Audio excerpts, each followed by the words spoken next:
नमस्कार, चंद्रकांत मी भट्ट अमेरिका से। बढ़िया मौसम है और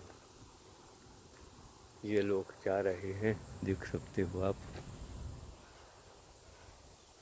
चंद्रकांत भी भट्ट अमेरिका से। ये नदी और ये जगह जहाँ से मैं आपसे साथ वीडियो पर बात करता हूँ, मेरी फेवरेट जगह। अच्छा मौसम है, यानी एक बढ़िया कहानी, सच कहानी। 7 जुलाई 1922 को हैदराबाद में चंद्रशेखर जी का जन्म हुआ था और उनके पिता किसी वक्त पर हैदराबाद के नामी डॉक्टर हुआ करते थे। उनका नाम था हकीम गौरी शंकर वैद्य, जबकि उनकी माँ रमन नायक हाउसवाइफ थी। उनकी एक छोटी बहन व छोटा भाई भी था। यूँ तो चंद्रशेखर जी की मदर टंग तेलुगु थी, मगर हिंदी, अंग्रेजी व उर्दू पर उनकी बहुत अच्छी पकड़ थी। वो शायरी के बड़े शौकीन थे। जब चंद्रशेखर कॉलेज में थे तब उनके दोस्तों ने उन्हें सलाह दी कि भाई तुम तो बहुत अच्छा बोलते हो, दिखने में भी माशाअल्लाह बहुत खूबसूरत हो, तुम्हें तो फिल्मों में काम करना चाहिए। तुम मुंबई जाओ, हीरो बनो, यहाँ हैदराबाद में क्यों पड़े हो। दोस्तों की वो बात उनके दिमाग में घर कर गई और एक दिन वो आ गए मुंबई। और चंद्रशेखर जी मुंबई आ तो गए, मगर यहाँ उन्हें बड़े पापड़ बेलने पड़े। कड़े संघर्ष के दौर से गुजरना पड़ा। वो जिस भी स्टूडियो में घुसने की कोशिश करते, वहाँ के चौकीदार उसे भगा देते। एक दिन चंद्रशेखर मशहूर रंजित स्टूडियो के बाहर खड़े थे। वो रंजित स्टूडियो का बड़ा सा सेट निहार रहे थे। तभी एक शख्स उनके पास आया और उसने पूछा, एक्टर बनने आए हो। चंद्रशेखर जी ने कहा, हाँ एक्टर ही बनना चाहता हूँ, मगर लगता है बन नहीं पाऊँगा, क्योंकि किसी भी स्टूडियो में घुसने ही नहीं दिया जाता। वो शख्स उनसे बोला कि तुम मेरे साथ चलो, पहले हम दोनों चाय पिएंगे। और वो शख्स उन्हें रंजित स्टूडियो के अंदर ले गया। स्टूडियो के भीतर जाने के बाद चंद्रशेखर जी ने देखा कि वहाँ किसी फिल्म की शूटिंग चल रही है और रेस्टोरेंट का सेट लगा है।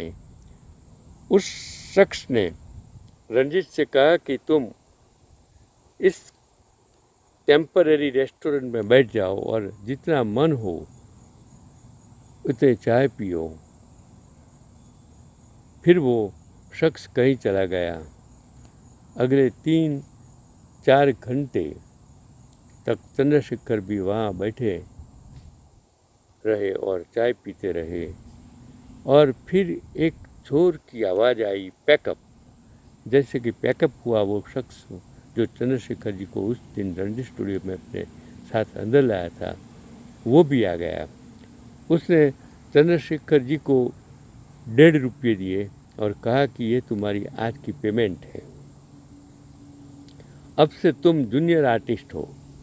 ये सुनकर चंद्रशेखर जी बड़े हैरान हुए। उन्हें हैरान देखकर वो शख्स इनसे बोले, अरे घबराओ मत, मैं कोशिश करूँगा कि तुम्हें छोटे छोटे रोल भी दिला सकूँ। उस शख्स ने अपना वादा निभाया। कुछ फिल्मों में जूनियर आर्टिस्ट की हैसियत से काम करने के बाद चंद्रशेखर जी को कई फिल्मों में छोटे छोटे रोल भी मिले। और फिर साल 1953 में महान फिल्मकार वीर शांताराम जी ने चंद्रशेखर जी को अपनी फिल्म सुरंग में हीरो का रोल दिया और फिर तो उनकी गाड़ी चल निकली। हालांकि बहुत ज़्यादा नहीं, कुल 20-25 फिल्मों में ही चंद्रशेखर जी ने हीरो के तौर पर काम किया था। उनमें से एक फिल्म ऐसी थी जिसमें उन्हें भगवान दादा के साथ काम करने का मौका मिला था। और भगवान दादा थे डांसिंग स्टार, तो डायरेक्टर चाहता था कि चंद्रशेखर जी को भी डांस करे, मगर उन्हें तो डांस आता नहीं था। इसलिए उस फिल्म की शूटिंग के दौरान वो बहुत उलझनों में फंसे, शर्मिंद भी हो गई। आखिरकार चंद्रशेखर जी ने फैसला किया कि वो अपनी इस कमी को जरूर दूर करेंगे, यानी डांस सीखेंगे। उन्होंने एक डांस स्कूल ज्वाइन किया और वाकई में बहुत अच्छा व कई तरह का डांस करना उन्होंने सीखा। और साल 1964 में चंद्रशेखर जी ने भी एक फिल्म बनाई। उस फिल्म का नाम था चा चा चा। उस फिल्म में उन्होंने एक्टिंग भी की और इनके अपोजिट थी हेलन जी। उस फिल्म में चंद्रशेखर जी ने जमकर डांस किया था। फिल्म बढ़िया चली, सुपर हिट हो गई और 1966 में चंद्रशेखर जी ने एक और फिल्म का निर्माण किया जिसका नाम था स्ट्रीट सिंगर। और इस फिल्म में हीरो भी वो खुद ही थे। और चंद्रशेखर जी ने तकरीबन 250 फिल्मों में काम किया था। और 1971 वो साल था जब उन्होंने चरित्र किरदार निभाने का फैसला किया था। फिर उसी साल आई राजेश खन्ना व आशा पारेख की सुपरहिट फिल्म कटी पतंग में चंद्रशेखर पहली दफ़ा चरित्र किरदार में दिखे और इस फिल्म में वो पुलिस इंस्पेक्टर बने थे। और फिर तो वो सिलसिला 1997 तक चला और 1997 में आई फिल्म कहर में चंद्रशेखर जी ने आखिरी दफ़ा काम किया था। और रामानंद सागर की रामायण में चंद्रशेखर जी ने राजा दशरथ के एक मंत्री का किरदार निभाया था। वही परिचय, कोशिश, अचानक आंधी, खुशबू व मौसम नामक फिल्मों में चंद्रशेखर जी गुलजार साहब के असिस्टेंट भी रहे थे। बात अगर चंद्रशेखर जी के निजी जीवन के बारे में करें तो आपको हैरत होगी कि उनकी शादी तब ही हो गई थी जब वो महज 13 साल के थे और उनकी पत्नी का नाम थी पुष्पा देवी।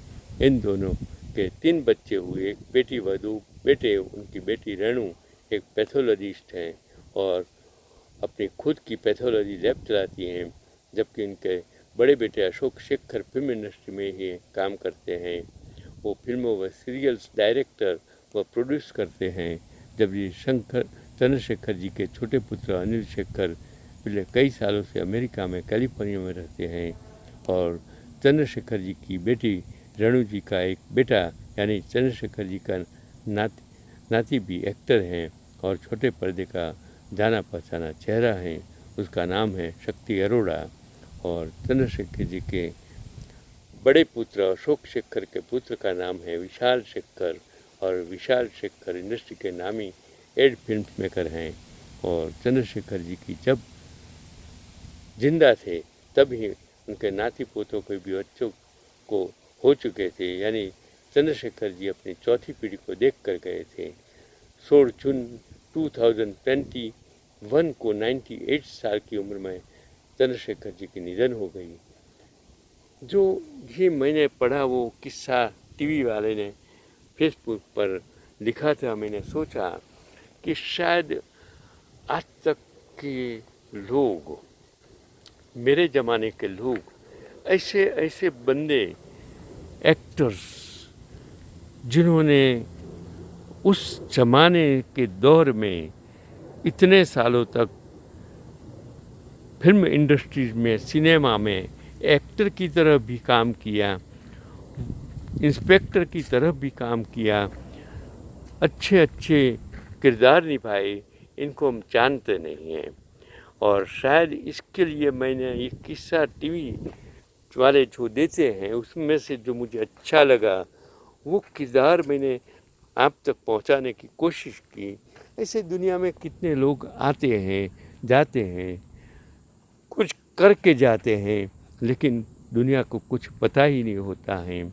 आज हम वही तो कह रहे हैं कि आज़ादी के पहले जितने भी राजा थे, आज इन राजा, उनके महल कहाँ हैं, किस प्रकार के हैं, किस स्थिति में हैं, उनके पुरखों ने, इन राजाओं ने उस ज़माने में किस तरह ये महल, घर, सब कुछ बनाए होंगे।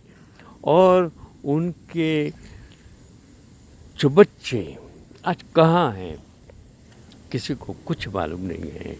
हम सिर्फ यही कहते हैं कि हमने आज़ादी ले ली, लेकिन आज़ादी के वक्त जिन लोगों ने तन मन धन के लिए से देश के लिए जो कुर्बानियाँ दी, आज वो जो बांग्लादेश में हुआ उसमें सिर्फ 3 बच्चे जिसने कमाल करके देश के लिए काम किया, हम उसको दूसरी तरफ मत देखें, दूसरी साइड मत देखें। और जो बड़ा प्रधान बनाया वो भी नोबेल प्राइज़ विनर, जिसने जिस प्रकार काम किया, गरीबाई हटाने का, मुस्लिम स्त्रियों में जो रिवॉल्यूशंस करने का, और वही चीज़ आज भारत में हम ये सोचते नहीं हैं कि रिवॉल्यूशंस कब कैसे होगा। मैं समझता हूँ कि ये रिवॉल्यूशंस आने वाले समय में बेरोजगारी, जो पढ़े लिखे बच्चे आज रोड पर हैं, महंगाई जो गरीब लोगों की कमर तोड़ रहा है, किसान जो खेतों में मजदूरी करके अनाज उगाते हैं उसको पैसा नहीं मिलता है। अगर इन किसानों को राजकारणी लोग, इन बच्चों को राजकारणी लोग, इस महंगाई को ये राजकारणी लोग नहीं समझेंगे तो समझ लेना कि रिवॉल्यूशंस आने वाला है। अमेरिका में भी वही हुआ था, पूरे विश्व में आज वही हो रहा है कि अगर महंगाई, अगर बेरोजगारी, अगर गरीबाई, अगर किसान मजदूर जो काम कर रहे हैं उसको पूरा वेतन नहीं मिलेगा, रिवार्ड्स नहीं मिलेगा, जो लोग को न्याय नहीं मिलेगा, जिनको न्याय की ज़रूरत है, अगर वो नई राजकारणी लोग, सत्ता में बैठे लोग, समाज में बैठे लोग, कुटुंब में बैठे लोग नहीं समझेंगे तो रिवॉल्यूशंस होने वाला है, परिवर्तन होने वाला है। वो कुदरत का नियम है। जैसे आप कुदरत में जो माइंस खोद रहे हैं, ज़मीनें खोद रहे हैं, जंगलें काट रहे हैं, और जो ग्लोबल परिवर्तन हो रहा है, अगर आप उनको नहीं सोचेंगे, नहीं समझेंगे तो पूरा विश्व का यही हाल होने वाला है, ऐसा मेरा मानना है। यही मेरा पैगाम है, वो आप समझो और समझकर आगे बढ़ो। भविष्य में आने वाली पीढ़ियों को बचाना आपका काम है, देश को बचाना वो आपका काम है।